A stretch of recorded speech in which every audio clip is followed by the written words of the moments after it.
Hello and welcome to the Dragon's Lair, the home of Old Georgians Hockey Club here at St George's College in Weybridge, Surrey, for the visit of the University of Exeter. Yeah, great counter-attack, trying to go quickly there. It's really, really good to see.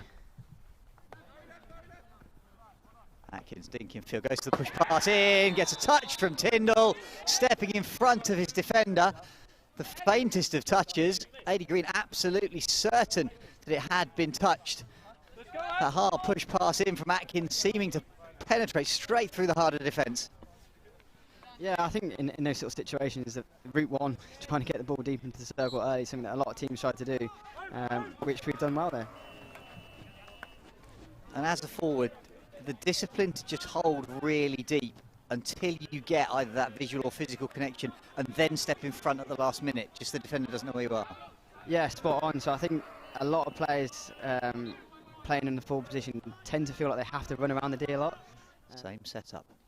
Double Castle out to Carson's Castle. He pulls through it. There's the flick we're talking about. If you're on that left-hand Castle, it opens up the goalkeeper's left if you can get the slider away. He does so, beats Seeger Green's left foot and the postman down low. Georgians 2, University of Exeter none. Yeah, lovely flick from Carson there. Such a difficult height as well. I think even, like I say, the postman stayed there. He's nice and brave, good line. But, you know, that height makes it difficult, and that's one of the ones that Carson gets a hold of. And when he gets a hold of it, you know, it's a really, really good flick. To that point play, they've done that several times, looking to try and see Max Lowry to try and distribute. They've gone left and firing it in. Scott, pass there, touching, there's a goal. In on the tip-in, Owen Evans getting the ball in. Duncan Scott with the hit from that left-hand side. Georgians looking a little bit on the back foot. It went through Ashley Jackson on the direct line.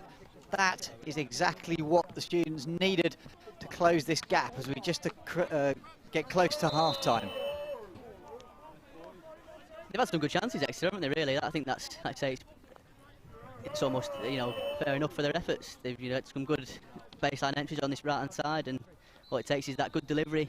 Now, Tormont on the last defender. Shingles cuts to the left-hand side on his backhand, plays across! Now, having seen a couple of things in pre-season, Shingles doesn't score many goals apparently, but that is a beautiful backhand past Seeger Green's extended left foot. University of Exeter turned over in midfield, but that's a great finish.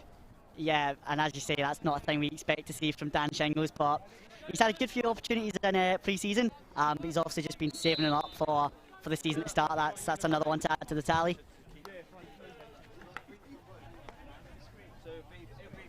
Well, to give him his due, Shingles has led that pressure through midfield, that midfield press, getting the University of Exeter to just turn possession over. That time, just being pulled forward. It was Kieran Walton who stepped forwards with the ball. Exeter with numbers, that's a poor pass though. Georgians now counter-attack, they've got space. Duran on the right, finds Aubrey in the middle. He's got his eyes up, cuts in field, sees a straight pass out on that left-hand side. There's a pick and a hit and a touch. What a counter-attack goal that is. From the top of their own circle, it's James Carson with the final touch. What a fabulous attack. Inspired step forwards defensively. And then what was that, 4 or 5 passes? Brilliant. Yeah, I think a very good counter-attack, and Exeter actually had a real good opportunity to attack there, but James Cunningham stepped in there. You know, we like to call him Mr. Binjuice. He got the ball there, stepped through, passed it forward, and yeah, again, quick pass left, quick pass into the good flat ball from Nick Page, and then Jimmy Carson sliding in to put it in the net. Really good counter-attack. And a killer time to score as the whistle goes for the end of that third quarter. So, lovely little ball inside, finds Shingles right on the end of his stick. Extension, one arm, comes into the top of the circle. Can he get more? He does get more! Shingles, for whom goal scoring isn't something that'll be at the top of his hockey CV. He blasted a reverse just halfway through this game. He's then dribbled in and somehow popped the ball through a crowd of players past Seeger Green's right hand. He must have been unsighted with defenders crossing over in front of him. Yeah, I'm not quite sure what we're seeing here. Dan Shingles has got 2 goals. Don't know the last time that's happened, but again, really good skills. He had a strong carry position, and then I think he then just popped that over the defender's stick as he came out, and what a finish. Just a little flick into the net.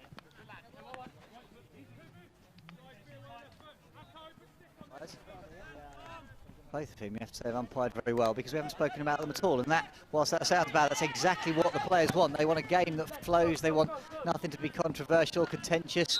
Tyndall tucks that inside, but it's going to come to nothing, because that is the final whistle. 4 quarters, 17.5 minutes each have flown by here at St George's College in Weybridge for the Premier League game between Old Georgians and the University of Exeter.